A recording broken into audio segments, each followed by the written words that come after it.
graphs, we should have an idea what that looks like.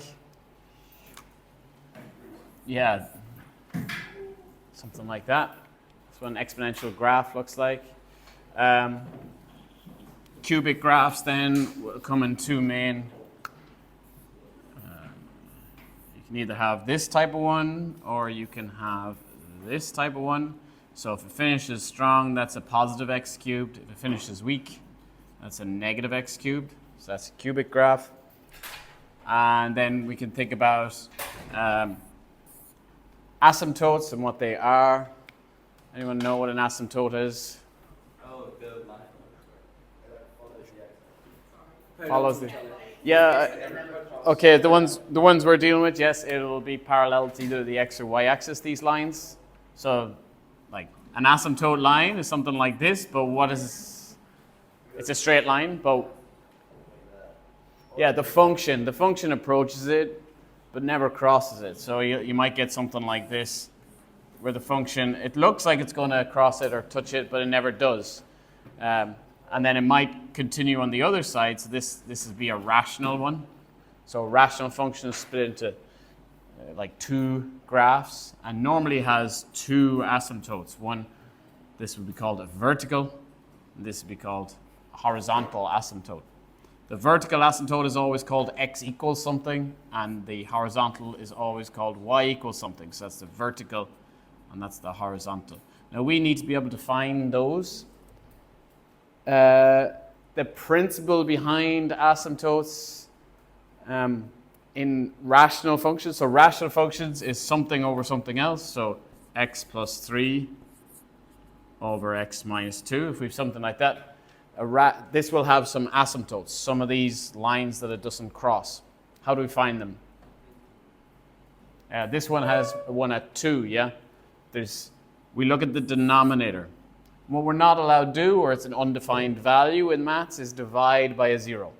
So if we have something like 2 divided by 0, that doesn't give an answer. It is not 0, it is undefined. So we can't graph that.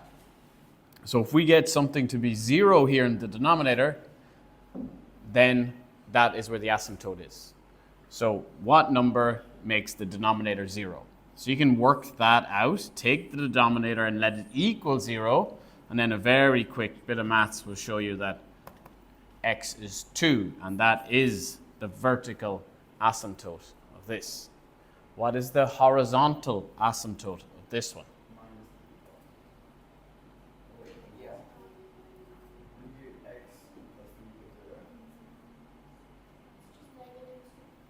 Negative 2? No. For the horizontal asymptote, what you want to get something that makes it like a nonsense answer. So if I say that y is 1 here, let's say y is 1, and I have x plus 3 over x minus 2. I multiply both sides by x minus 2. And this cancels out with this, that's okay. And I have x minus 2, when I multiply by this 1, is x plus 3. And then I try to solve this. Anyone see the problem yet? Yeah, the x's are going to cancel, and I get 0 is equal to 5, and 0 is never equal to 5. So you're looking for this kind of nonsense answer.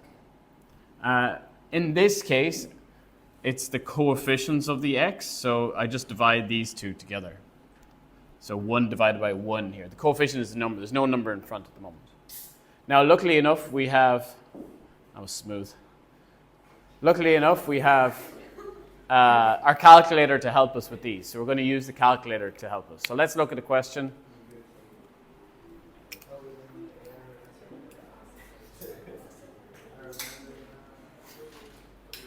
Jeez. So we're looking at this one.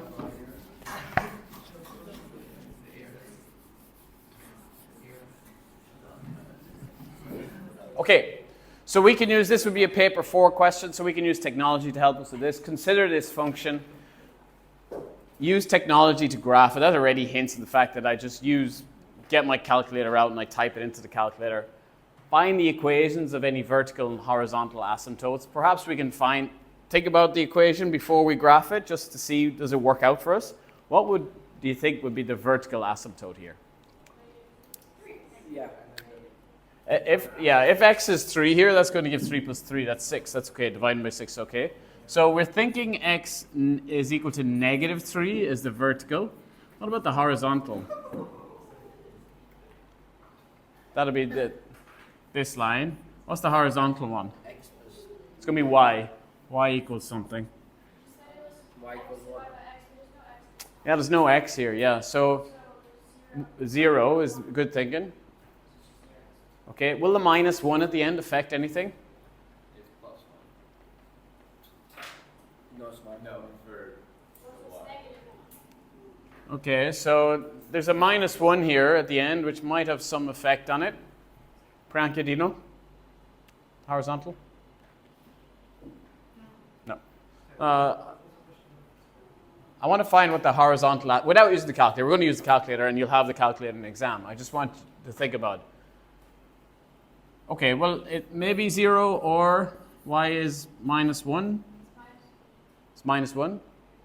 Well, if I let, you can actually do this algebraically before we get there. If this is my equation, 4 over x plus 3 minus 1. If I let y equal to 0, what happens? The 1 will come over here. So let's say y is 0. I get 1 is equal to 4x plus 3. That's that one added to that side.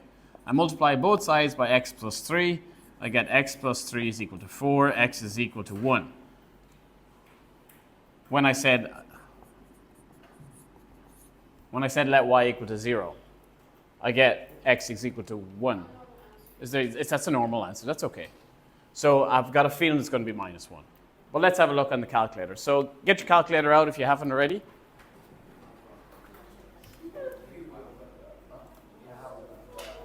Go to y equals. Oh. I need to change this. Oh.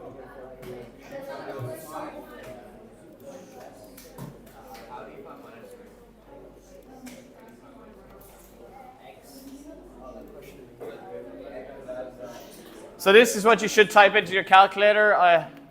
It's 4 divided by x plus 3, take away the 1. You should look at it on the graph then. So press graph. So if you're in the exam, you would copy this. Where's the asymptote? X equals minus 3. You can kind of see that visually, but how would I be absolutely sure? Second. And second graph here is table, yeah. And you look for an error. Ah, there it is. Error. When x is minus 3. So that gives us our asymptotes. What about the y asymptote? We think it's at y is equal to minus 1. Will this table help us find that? It will actually. If we start scrolling down the table, you can see that this is getting, look at this y value. It's getting closer and closer to what number? It's getting closer and closer to minus 1, but it's never going to reach there. But you can see it's going closer and closer to minus 1. But you could scroll forever and... Why not? Well, why minus 1 doesn't work is that when this comes... If I say let y equal minus 1, I add this over here, I get a 0. I multiply both sides by x plus 3, then 0 times x plus 3 is still 0, and I end up with that, which is my problem. If you press second graph, it gives you this table. The x asymptote is easy, it's error. The y asymptote, not quite as easy. You can look at the graph, you have a good idea, and then you can be confirmed by this pattern that it's getting closer and closer to minus 1. Minus 1. Yeah. This one, no, this one. Did you do another question? I'll do it. Do another. Okay.